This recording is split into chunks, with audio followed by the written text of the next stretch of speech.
ইয়া আইয়ুহার রাসূলু কুলু মিনাত তাইয়্যিবাতি ওয়া'মালু সালিহা।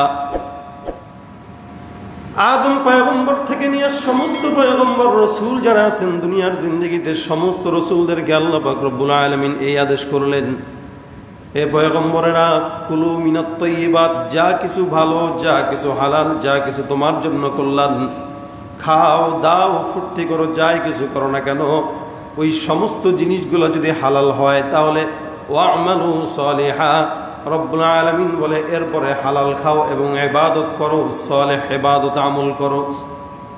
এই জায়গায় বোঝা গেল সালেহ ইবাদত করতে গেলে, সত্য ভালো নির্ভরযোগ্য ইবাদত করতে গেলে হালাল রুজি রোজগার করার কর্তব্য দরকার। হালালের সঙ্গে, হালাল ইবাদতের সঙ্গে হালাল রিজিকের সম্পৃক্ততা দ্বিগুণ। কোন বান্দা যখন হালাল রিজিক খাবে আল্লাহ পাক রব্বুল আলামিন তার দ্বারা সালেহ আমল করার তৌফিক দান করাবেন। আর যখন বান্দার হালাল রুজি রোজগার তার পেটে ঢুকবে না, আল্লাহ পাক রব্বুল আলামিন বলেন ওই বান্দার পেটটাকে হালাল না ঢুকানোর কারণে বান্দার পেটটা জাহান্নামের আগুন দ্বারা পরিপূর্ণ হয়ে যায়। নাউযুবিল্লাহ। এটা হচ্ছে ফি বুতুনিহিম নারা ওয়া সায়াসলাউনা সাইরা, তার পেট তখন আগুনের গোলা হয়ে যায় আর ওই স্থানটা হয় জাহান্নাম। আমরা অনেক সময় বলি ভাই সুস্থ থাকুন, ব্যায়াম করুন, সুস্থ থাকুন, ব্যায়াম করুন, সুস্থ থাকুন, অনেকদেরকে বলতে শুনি। কেন? তার মানে ব্যায়াম করার সাথে সুস্থ থাকার একটা সম্পর্ক আছে। আল্লাহ পাক বলেন কুলু মিনাত তাইয়্যিবাত ওয়া'মালু সালিহা, তার মানে ভালো হালাল খাবারের সাথে সৎ কাজ করার একটা সম্পর্ক আছে। সুতরাং কোনো বান্দা যদি হালাল না খায়, যত ইবাদত করুক না কেন, আল্লাহ পাকের কাছে একটা ইবাদতও গ্রহণযোগ্য হবে না। এই জন্য আল্লাহ পাক রাসূলদেরকে প্রথমে আদেশ দিয়েছেন, যারা ইলম ওয়ালা আহলে ইলম তারা রাসূলের ওয়ারিস। কারণ আল্লাহ রাসূল এই কথাই বলে গেছেন যে উলামা একরাম আমার ওয়ারিস। এখন রাসূল যেহেতু নাই, এই আয়াতটা উলামা একরামদের জন্য। এখন সাধারণ মানুষ বলবে তাহলে তো নামাজ কালাম সব তো আলেমদের জন্য, আমাদের জন্য না।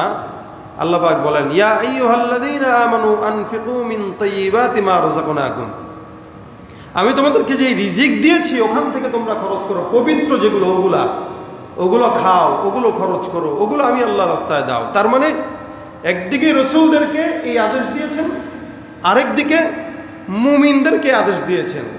অর্থাৎ আল্লাহ পাকের কোনো আদেশ, এমন কোনো জিনিস নেই যেটা রাসূলদেরকে দিয়েছেন কিন্তু উম্মতদেরকে দেন নাই। যেটা রাসূলদেরকে দিয়েছেন সেটা উম্মতদেরকেও দিয়েছেন। কারণ এটা রাসূলের জন্য গ্রহণযোগ্য, তার মানে আমাদের জন্য গ্রহণযোগ্য। এটা রাসূলের জন্য প্রয়োজন, মানে আমাদের জন্য প্রয়োজন। না হয় আল্লাহ পাক বলতেন না। এখানে আল্লাহ আলাদা আলাদা করে বলেছেন, আলাদাভাবে রাসূলকে বলেছেন, আলাদাভাবে আমাদেরকে বলেছেন। মুমিন যারা, তোমরা তোমাদের ভালো জিনিস থেকে খাও, গ্রহণ করো।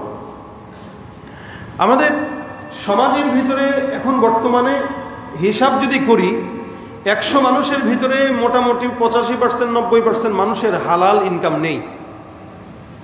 একদম এটাই বাস্তবতা। 100টা মানুষ যদি থাকে, 90 জন মানুষের চেক করবেন, দেখবেন তার ইনকামের ভিতরে কোনো না কোনো ঝামেলা রয়ে গেছে, থাকেই। একদিকে না একদিকে থাকে, একদিকে না একদিকে হারাম। এত মানুষ মসজিদে, আপনারা এত মানুষ আমরা ওয়াজ মাহফিলে পাই, এত মানুষ দাওয়াত তাবলীগের মেহনত করে, এত মানুষ মাদ্রাসায় মুদাররিসি করে, তালিম তরবিয়তের ইবাদত করে, আমল করে। এরপরেও আল্লাহর কাছে কোনো দোয়া করি যখন আমরা, আমাদের দোয়া কবুল হয় না কেন? তাহলে 100টা মানুষের ভিতরে যখন 90টা মানুষের ইবাদত কবুল হচ্ছে না, হালাল নাই ইনকাম, তাহলে 10 জনের দোয়া আর কি কবুল হবে? কারণ 90 জন আল্লাহর কাছে দোয়া করতেছে ফরমালিন যুক্ত দোয়া, আর বাকি 10 জন কোনো মতে আছে। তাহলে আল্লাহ পাকের কাছে দোয়া কিভাবে কবুল হয়? সারা বিশ্বের ভিতরে একই হালত। বাংলাদেশ তো তাও কিছুটা আছে, কিন্তু বহির্বিশ্বে ইন্টারন্যাশনাল ব্যাংক যত কিছু আছে সব হারাম, প্রকাশ্যে হারাম। প্রকাশ্যে হারামের তারা অ্যাডভার্টাইজ দিচ্ছে। এই জন্য আল্লাহ পাক রব্বুল আলামিন বারবার হালাল ইনকামের কথা বান্দাকে বলেছেন, হালাল ইনকামের কথা বলেছেন। সাহাবায়ে কেরামরা কিভাবে হালাল থেকে বেঁচে থাকতেন দেখেন। সিদ্দিক আকবর আবু বকর রাদিয়াল্লাহু তাআলা আনহু, ওনার একটা গোলাম ছিলেন। ওই গোলামটার দায়িত্ব ছিল তুমি কর আদায় করবা প্রতিদিন এতটুকু, অতটুকু থেকে আমাকে একটু দিবা, বাকি তুমি যা করতে পারো ওইটা তোমার। তাহলে এই ব্যক্তি যখন এটা করতেছে, তো প্রত্যেক দিন আবু বকর রাদিয়াল্লাহু তাআলা আনহুর খাতে যেটা পড়ে ওইটা উনি খরচ করেন, উনি খান। তো সিদ্দিক আকবর আবু বকর রাদিয়াল্লাহু তাআলা আনহু প্রত্যেক দিন জিজ্ঞাসা করতেন যে এই টাকাটা কিসের টাকা, হালাল না হারাম। যদিও এটা উনার, কিন্তু উনি জিজ্ঞাসা করে নিতেন এটা হালাল না হারাম। তো একদিন জিজ্ঞাসা করতে ভুলে গেছেন, খাদেম গোলাম নিয়ে আসছে, সে বলতেছেন নেন হুজুর এটা আপনার। তো সিদ্দিক আকবর আবু বকর রাদিয়াল্লাহু তাআলা আনহু এটা ওই দিন বলতে ভুলে গেছিলেন যে এটা কি হালাল না হারাম, এটা বলতে ভুলে গেছেন, বা কোত্থেকে আসছে, এই অর্থ যোগানদাতা কি, তো উনি বলতে ভুলে যাওয়ার পর উনি খাইলেন। এরপরে সাথে সাথে খাদেম বলতেছে হুজুর আজকে আপনি জিজ্ঞাসা করলেন না এটা হালাল না হারাম। আবু বকর রাদিয়াল্লাহু তাআলা আনহু বলে আহা আমি ভুলে গেছি, আসলে এটা হালাল না হারাম একটু বলো। তখন খাদেম ডাক দিয়ে বলতেছে হুজুর আমি জাহিলি জামানায় গণনা করতাম, ভাগ্য গণনা করতাম, যদিও আমি পারতাম না, বন্ডামি করতাম। কিছু মানুষ আছে বর্তমানে পাখি নিয়ে রাস্তায় বসে, টিয়া পাখি, আর সরল সোজা মানুষ গার্মেন্টস কর্মী অথবা রিক্সাওয়ালা ভ্যানওয়ালা আজীবন খালি মাথায় দুঃখ কষ্ট দুঃখ কষ্ট। এই বেচারা কয় দেখি আমার ভাগ্যটা কি আছে, টিয়া পাখি মনে হয় বলতে পারবে, সে 10 টাকা খরচ করে এখানে ভাগ্য গণনা করে। এই বেচারা হাত দেখে বলতেছে তোর আগামীকাল 100 টাকা আসবে। তো এরকম কোন ভণ্ড পাইলে আগে ওর ইচ্ছা মতো কিলাবেন, কিলায় বলে বলবেন তোর এই ভাগ্যটা কি আজকে সকালে বলে নাই টিয়া পাখি, তুই যে মায়ের খাবি আমার হাতে, কি ঠিক না? তো ও যদি এতই ভাগ্য গণনা করতে পারতো তাহলে ও তো নিজেরটা আগে বললে আসতো, ওর তো তাহলে রাস্তায় বসে বসে গণনা করার টাকা নেওয়া লাগতো না, ও তো অনেক কোটিপতি হয়ে যেত। এগুলো ইসলামে নাই, সোজা হারাম। দেখুন এই লোকটা ভাগ্য গণনা করত কিন্তু পারতো না, মানে ও ধান্দাবাজি করে মানুষরা বলতো আমি পারি, হাত দেখতো আরে বলে তো এটা তোমার এটা আছে না এটা আছে না, হ্যাঁ হ্যাঁ হ্যাঁ আচ্ছা এই হবে। তো আমি এই ভণ্ডামি করে খাইতাম। তো অনেক আগে জাহিলি জামানায় আমি একটা লোকের একদিন ভাগ্য গণনা করছিলাম। তো আজকে তার সাথে আমার দেখা, হুট করে দেখা হওয়ার পরে এখন সে আমাকে আজকে ওই ওই ওই দিনের পারিশ্রমিক হিসেবে যে টাকা দিছে ওখান থেকে কিছু টাকা আমি আপনাকে দিলাম। এই লোক তো জানে না যে ওইটা হালাল না হারাম, সে তো ইসলামে আসছে, গোলাম মানুষ, মুসলমান হয়েছে, বাকি এতটুকুই।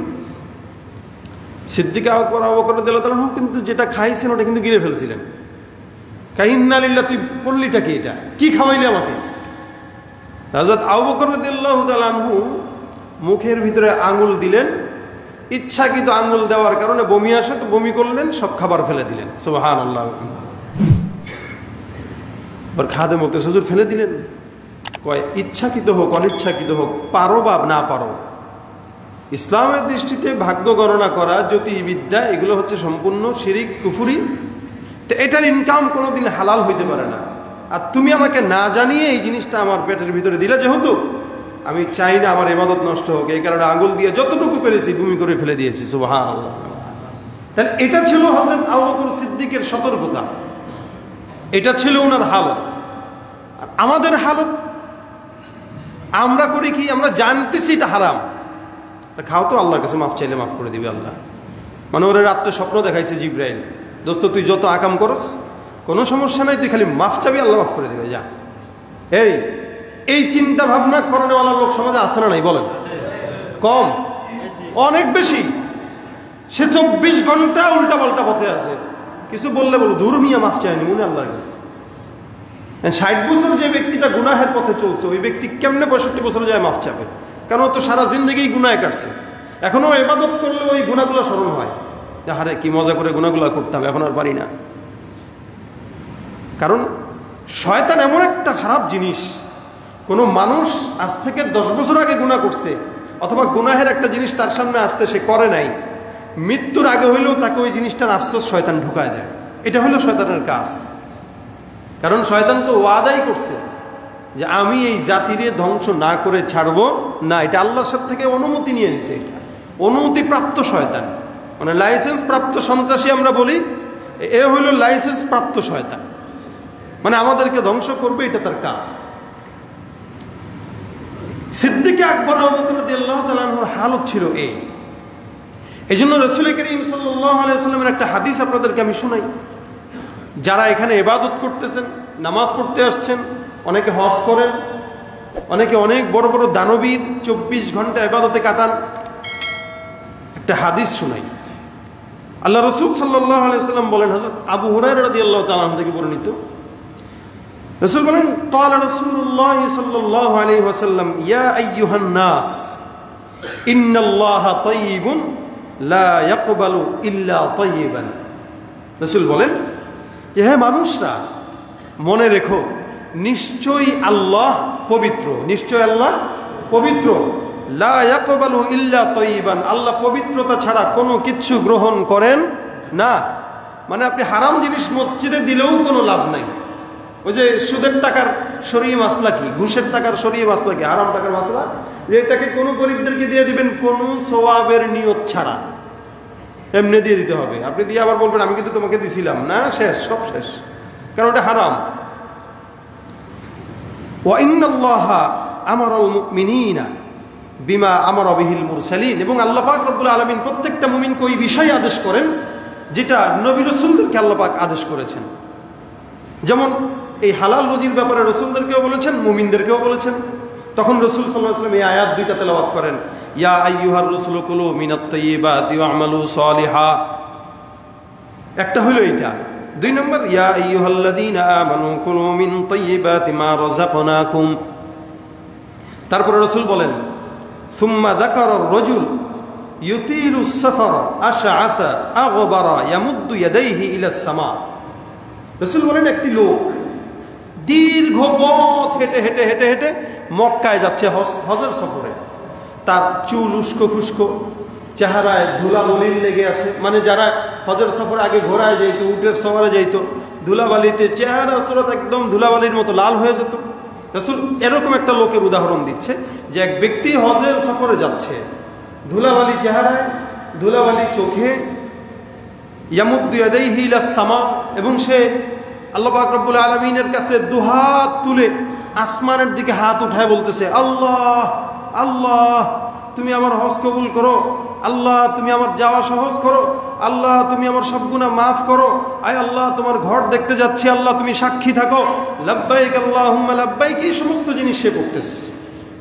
এখন রাসূল বলেন, ওমাতআমুহু হারাম, ওমাশরাবুহু হারাম, ওমালবাসুহু হারাম।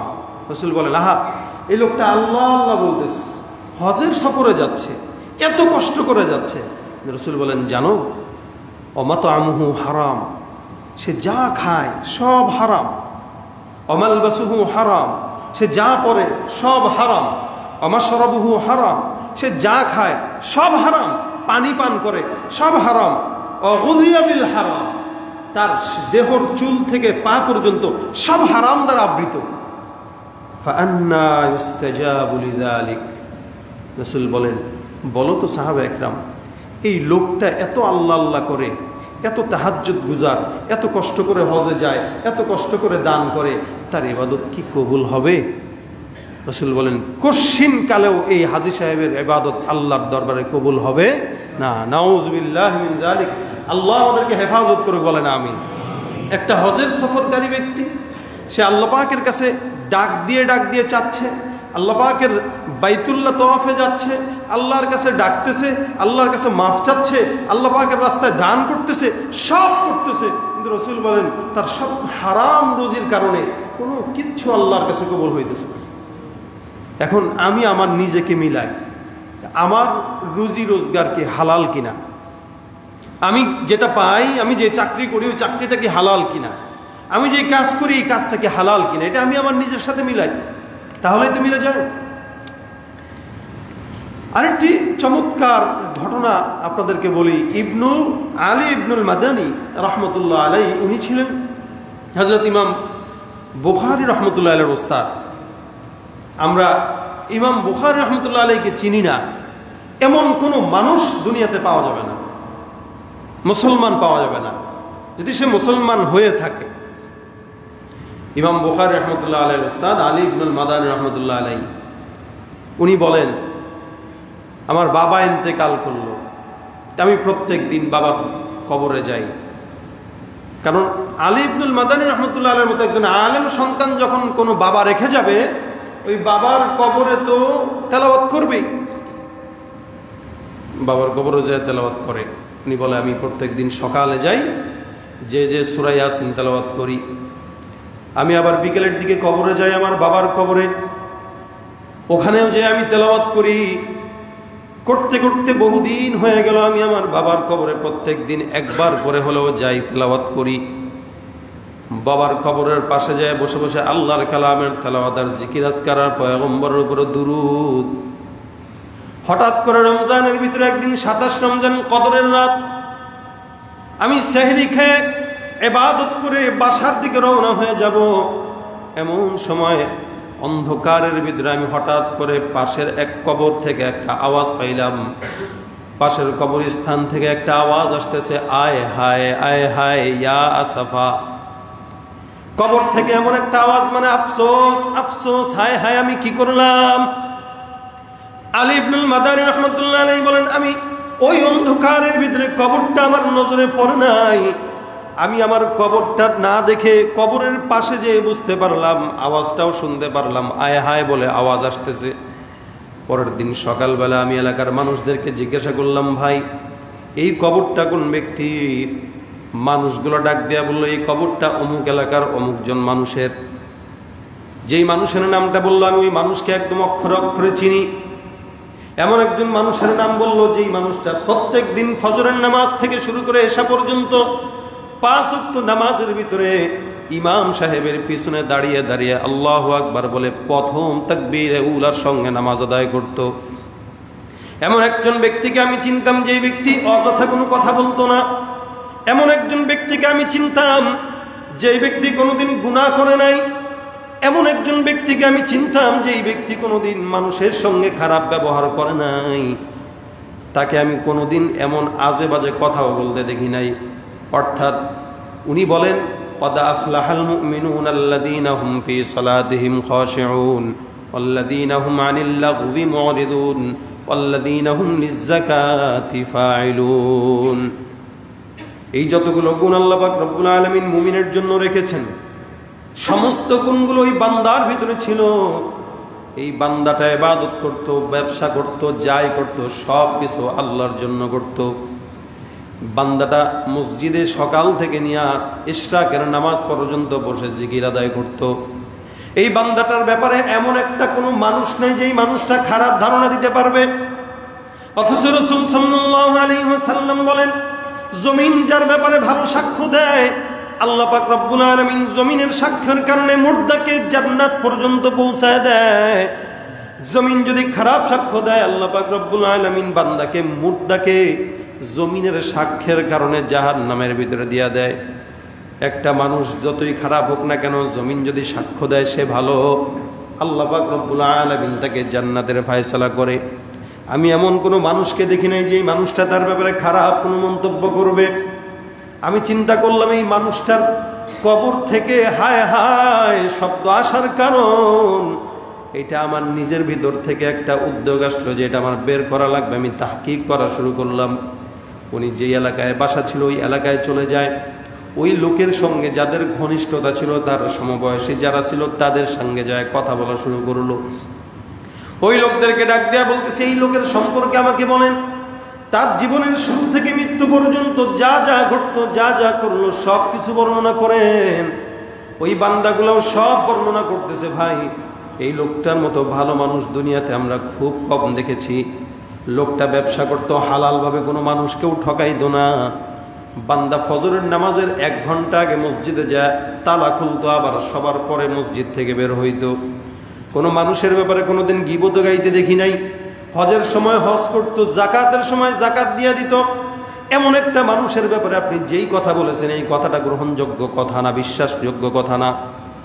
আলী ইবনুল মাদানী রাহমাতুল্লাহ আলাইহি বলেন, ভাই একদম মরণ পর্যন্ত যা যা করেছে সবকিছু আপনি আমাকে খুলে বলেন। এখন তার বন্ধু মানুষ যেটা বলল, এই লোকটা তো ব্যবসা বাণিজ্য করতো, হাজারো ইনকাম করছে, লাখ লাখ টাকা তার ইনকাম। যখন নাকি বয়স অনেক হয়ে গেল, বিশাল বয়স যখন হয়ে গেল, লোকটার মাথায় চিন্তা আসলো, আমার তো সন্তানও নাই, একটা সন্তান যদি থাকতো আমি আমার ব্যবসাটা আমি আমার সন্তানকে দিয়ে দিতে পারতাম। আমার ব্যবসা আমার সন্তান দেখতো, আমার ওখান থেকে মোটামুটি একটা লাভ আসতো, আমার আর কোনো পেরেশানি নাই। যেহেতু আমার বিজনেস আছে, বিশাল লক্ষ লক্ষ টাকার বিজনেস, কিন্তু আমার ব্যবসাকে দেখার মতো এমন কোনো বান্দাও নাই যার কাছে সুপর্দ করে আমি সুন্দর করে নিশ্চিন্তে সারা দুনিয়ায় বিচরণ করব আর ইবাদত করব। সুতরাং কি করা যায়, কি করা যায়? লোকটা শেষমেশ আমাদের সঙ্গে মাশওয়ারা করলো, একটা মাশওয়ারা। যেহেতু সাধারণ একজন আবেদ আলেম না, এখন আলেমের কথাই বাদ দিলাম, কারণ টাকার পিছনে পড়ে আলেমরাও এখন অসংখ্য মানুষ আছে যারা 1000 টাকা নিয়ে তারপরে পলায়। সাধারণ মানুষ তো বাদ। তাহলে টাকাটা এই কারণেই এটার পিছনে এমন ভাবে ছুটতে নাই, কারণ টাকা নিয়ে যত ছুটবেন তত ঝামেলা, এটার পিছনে যত ঘুরবেন তত দুনিয়াদের জন্য রাসূল বলেন হুব্বুদ দুনিয়া রাসু কুল্লি খাতিয়া। এই দুনিয়ার মহাব্বতটাই সমস্ত ক্ষতির মূল কারণ। এটা আলেম হোক গায়রে আলেম হোক, টাকা একবার ভালো মতো পেয়ে গেছে তো শেষ। এই কারণে আমাদেরকে আমাদের ওস্তাদরা দোয়া শিখাইছেন, এভাবে দোয়া করবা যে আল্লাহ এমন টাকা দাও যে এই টাকায় ঈমান আমল ঠিক থাকে, এমন টাকা দিও না যে এই টাকা পেলে নাফরমান হবো। আমিন বলেন সবাই। এমন টাকা আল্লাহর কাছে চাইতে হয় যে টাকা আমার জান্নাতে যাওয়ার কারণ। তো উনি বলেন, আমি যখন তার ব্যাপারে সব কিছু ধারণা নিচ্ছি, এলাকার মানুষ বলতেছে না না এই লোক তো খুব ভালো, এমন ভালো লোক দুনিয়াতে হয় না, ইনকাম সব ঠিক ছিল, হালাল ইনকাম খাইতো, সব কিছু করতো। এখনো যে শেষ বয়সের একটা চিন্তা আছে না, আমাদেরও তো হয়, যৌবন থাকতে থাকতে কিছু একটা করি, শেষ বয়সে যদি কিছু নাই করতে পারি খাবো কি, অসুস্থ হয়ে গেলে দেখবে কে? ওই চিন্তা থেকে উনি করলো কি, সব ব্যবসা বাণিজ্যের আসবাব যা আছে এগুলো বিক্রি করে দিল। বিক্রি করার পরে এখন ওই টাকাটা কি করবে? ওনার মাথায় চিন্তা, পরামর্শ যাদের সাথে করছে এরা বলতেছে এই টাকাটা একটা কাজ করেন, একটা ব্যাংকে রাখেন। একটা ব্যাংকে রাখলে এই ব্যাংক থেকে আপনাকে লাখ প্রতি একটা ইনকাম দিবে, ব্যবসা করবে তারা, আপনাকে একটা লভ্যাংশ, মুনাফা অথবা ইন্টারেস্ট যা বলেন। আমরা তো এখন এগুলোকে নাম পাল্টে দিয়ে খাচ্ছি। সোজা ভাষায়, কোরআনের ভাষায় এটা হলো রিবা। কি এটা? সুদ। আর ব্যাংকের পরিভাষায় ইন্টারেস্ট, অথবা ইসলামী ব্যাংক হলে বলবে মুনাফা। কিন্তু মুনাফা বলেন, ইন্টারেস্ট বলেন, সুদ বলেন, সবকিছুই এক এবং সবকিছুই হারাম। এতে কোনো সন্দেহ আছে আপনাদের? কারণ উনি মনে করছে মুনাফা দিবে আমারে, উনি ইন্টারেস্ট মনে করে এখানে রাখছে টাকা দিয়ে, এখন মাশাআল্লাহ 1 কোটি টাকা রাখতে পারলাম, মাসে মাসে তো এখন যদি 50-60 হাজার বা 1 লক্ষ টাকা আসে, আর কোনো চিন্তা নাই, এবার খালি ইবাদত করব আর হজে যাব আর মানুষকে দান করব। দেখেন শয়তান কিন্তু বুদ্ধিটা দিছে নেক্সট সুরতে কিভাবে, যে তোমার ওই টাকা এখানে রেখে দাও, মাসে মাসে 1 লাখ 2 লাখ টাকা করে আসবে, তুমি চোখ বন্ধ করে ইবাদত করো, তোমার এত পেরেশানি দরকার আছে? মসজিদে পড়ে থাকো, সারাদিন মসজিদে থাকবা। আচ্ছা সারাদিন শয়তানের মসজিদে ঢুকাইলো, কিন্তু শয়তানের উদ্দেশ্য ভালো না খারাপ? হ্যাঁ, ওই এক সাহাবীর পা টিপে, কিরে আমার এই রাত্রে পা টিপিকে তাকায় দেখে শয়তান, করে ভাই তুই কে বলতো, আমার তো জাগানো লাগে না, তুই আজকে জাগাইলি কেন? আপনি উঠেন, তাহাজ্জুদ পড়বেন না? আমি তাহাজ্জুদ পড়ি না পড়ি, তোরা তো পেরেশানি কিসের? তুই না শয়তান? বলে হ্যাঁ আমি শয়তান। তো তুই কেন আমাকে জাগাইতে আসলি? তো শয়তান ডাক দিয়ে বলতেছে, গত 2 দিন পা টিপায় আপনারা ঘুম পাড়ায় যেই কাহিনী করছি, আপনারা যখন আমি তাহাজ্জুদ পড়তে দিই না, এখন দেখি সারাদিন আপনি নফল পড়া শুরু করছেন। তো চিন্তা করলাম সারাদিন নফল পড়ার চাইতে 4 রাকাত 10 রাকাত তাহাজ্জুদ পড়া এটাই ভালো, এজন্য আজকে ডাকতে আসলাম। এখন বলেন শয়তান যদি আমাদেরকে ভালো কথা বলে, উদ্দেশ্য ভালো না খারাপ? হ্যাঁ খারাপ না? শয়তান আপনাকে বলবে দোস্ত ব্যাংকে রেখে দেন, টাকা রাখেন না, ইন্টারেস্ট দিবে, আরে মুনাফা দিবে। আর নাম আরবি লাগায় দিলেও তো ওইটা জায়েজ হবে না। বিয়ের সময় ছেলের যৌতুক নেয়, এটা যৌতুক না, এটা শ্বশুর বাড়ি থেকে গিফট বলেন যা বলেন, যদি জোর করে নেওয়া হয় এটা যৌতুক না। তো নাম পাল্টা লেখাইলে লাভ কি? এই বেচারা শয়তানের এই ধোকায় পড়ে গেছে। ধোকায় পড়ে এখন বলতেছে ভালো পরামর্শ দিয়েছেন আপনারা, এই টাকাটা রেখে দিলে তো মাসে মাসে আসবে। এখন ওই টাকা ব্যাংকে রেখে মসজিদে যে ঢুকছে বেচারা আর বের হয় না। 24 ঘন্টা মসজিদে ইবাদত করে, নামাজ পড়ে, ইমামের পিছনে দাঁড়ায়, একদম আউয়াল ওয়াক্তে মসজিদে চলে আসে, জিকির করে, তালিম তরবিয়ত, মানুষকে দিনের দাওয়াত দেয়। মানে তার কোনো দিকে কোনো ঝামেলা নাই, কোনো ঝামেলা নাই, শুধু ঝামেলা এক জায়গায়। এই টাকাগুলো যা এখন খাচ্ছে এগুলো হালাল না হারাম? এই কথা যখন আলী আব্দুল মাদানী রাহমাতুল্লাহ শুনলেন, উনি বলে, আচ্ছা তো কাজ তো এখানে হয়েছে, ডাল মে কুছ কালা তো यही है। এতদিন পর্যন্ত যা ইবাদত সে করলো তা তো ভালোই ছিল, এই লোক তো জাহান্নামে যাওয়ার কোনো কথা নয়। মাগার এই যে কাজটা বললেন, এই কথাটা বললেন, ঝামেলা তো এখানে। সে শেষ বয়সে যা ইবাদত করছে একটাও তো কবুল হয় নাই, বরং তার পেটটা হয়েছে কোথায়? জাহান্নামের আগুন দিয়ে তার পেট ভরা হয়েছে, নাউজুবিল্লাহ। তাহলে এই ব্যক্তিটার কবরে আযাবের এই মাত্র কারণ যেটা আমি এখন বুঝলাম, সেটা হইল তার শেষ বয়সে ওই হারাম টাকার কারণে আল্লাহ পাক তার জাহান্নামে দিয়ে দিচ্ছে। এখন বলেন, আমাদের দেশে এরকম অসংখ্য মানুষ আছে যারা 40 বছর 50 বছর চাকরি করে রিটায়ার্ড হওয়ার পর একটা টাকা পায়। সরকারি চাকরি করলো তো চাকরির পরে একটা টাকা পায়, 45 লাখ হোক, 30 লাখ হোক, 32 লাখ হোক। সে চিন্তা করে টাকাটা কি করব? একটা ফ্ল্যাট কিনবো। ফ্ল্যাট কিনলে 30 লাখ টাকা দিয়ে ভাড়া আসবে, সর্বোচ্চ 15,000, 10,000। 10,000 টাকা দিয়ে সংসার চলে। সুতরাং এক কাজ করি, ব্যাংকে রেখে দিয়ে, ইসলামী ব্যাংক, ইন্টারেস্ট দিবে, ব্যবসা করবে আর টাকা দিবে। এই যে ব্যবসা করবে আর টাকা দিয়ে সুরতে ঢুকাইছে ব্যাংকে, আর সে মসজিদে ঢুকছে। সে মসজিদে ঢুকছে ঠিকই, ইবাদত করতেছে ঠিকই, কিন্তু মাগার একটা ইবাদতও তার কবুল হচ্ছে না, যত কিছুই করুক। এবার সে আলেম হোক, গায়রে আলেম হোক, হারাম তো সবার জন্যই হারাম। এখন এটা বুঝতে হবে, কেউ যদি আপনাকে অল্প টাকা দিয়ে লভ্যাংশ বেশি দিবে এই কথা বলে, বুঝতে হবে ওর উদ্দেশ্য ভালো না। ও হয়তো সিটার, নয়তো বাটপার, আর নয়তো যেটা দিবে এটা আপনারা হারাম দিবে। এই জন্যই সমিতি অমুক কিছু তমুক কিছুতে একটু টাকা রাখি, লভ্যাংশ দিবে, এই আশায় যারা লোভের পিছনে পড়ে, ওদের টাকাই সব শেষে গোল্লায় যায়, না ইস্পার না উস্পার। ওরা হায় হায় হায় হায় করলামটা কি সারা জিন্দেগি। এই জন্য সমাজে মানুষ, অসংখ্য মানুষ হারামের ভিতরে ঝুঁকে গেছে টাকার লোভে পড়ে। সুতরাং কষ্টের টাকা দিয়ে ব্যবসা করেন, কারণ রাসূল বলছেন ব্যবসাতেই অধিকাংশ লাভ হয়। ব্যবসা করেন, নিজের পুঁজি কম হোক, ওইটা করেন। এই জন্য রাসূল করিম সাল্লাল্লাহু আলাইহি ওয়াসাল্লাম বলেন, হালাল খাও, হালাল। কারণ শেষ জামানায় মানুষ হালাল না হারাম খাবে এটার কোনো তোয়াজ করবে না। রাসূল করিম সাল্লাল্লাহু আলাইহি ওয়াসাল্লাম আরেক হাদিসের ভিতরে বলেন যে, মান আকালা তাইয়িবান ওয়া আমিলা ফি সানাতিন ফি ওয়া আমানা আন-নাস বাওয়াকিহু দাখালাল জান্নাহ, বাওয়াইকাহু দাখালাল জান্নাহ। রাসূল সাল্লাল্লাহু আলাইহি ওয়াসাল্লাম বলেন, কোন ব্যক্তি যদি সুন্দর করে হালাল ইনকাম খায় এবং রাসূল করিম সাল্লাল্লাহু আলাইহি ওয়াসাল্লামের সুন্নাত মোতাবেক চলে, এবং তার থেকে যদি অন্য কোনো মুসলমান নিরাপদে থাকে, আল্লাহ পাক তাকে বিনা হিসাবে জান্নাত দিয়ে দিবেন। সুবহানাল্লাহ। আরেক হাদিসে রাসূল করিম সাল্লাল্লাহু আলাইহি ওয়াসাল্লাম বলেন, ইন্নাহু লা ইয়াদখুলুল জান্নাতা লাহমুন নাবাতা মিন সুহতিন নারু আউলা বিহি। রাসূল সাল্লাল্লাহু আলাইহি ওয়াসাল্লাম বলেন, হারাম টাকা দিয়ে যেই শরীর গড়া হয়, ওই শরীরের জন্য জান্নাত কোনোদিন উপযুক্ত না, বরং ওই শরীরকে জ্বালানোর জন্য জাহান্নামই একমাত্র উপযুক্ত। তাহলে সব ইবাদত বন্দেগী করলাম, কিন্তু আমার ইনকামটা হচ্ছে হারাম। তা আমার ইনকাম যদি হালাল না হয়, তো আমাদের ইবাদতই কবুল হচ্ছে না, তো লাভ কি ইবাদত করে?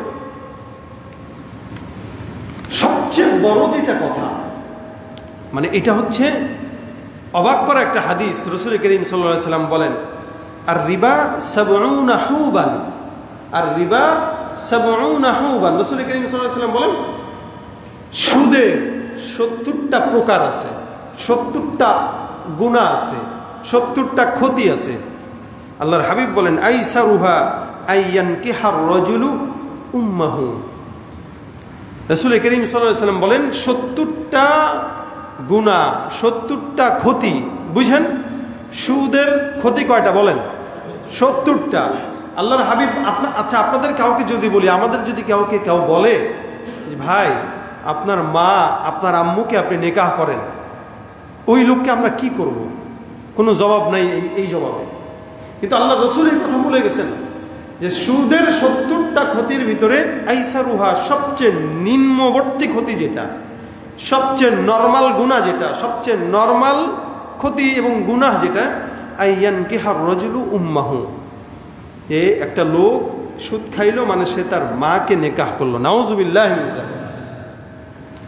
মায়ের সাথে এটা তো চিন্তাই করা যায় না। এটা রাসূল ধমকি দিয়ে বলেছেন যে যেন সুদ না খায়। এর চাইতেও আরো বড় বড় ক্ষতি 69টা বাকি। মনে রাখবেন, মানুষের রক্ত চুষেই কিন্তু গোস্ত হয়, এবং গোস্ত থেকে আবার রক্ত বের হয়, আবার ওই রক্ত থেকে কিন্তু বীর্য হয়, আর ওই বীর্য থেকে আল্লাহ পাক মানুষকে সন্তান দান করেন।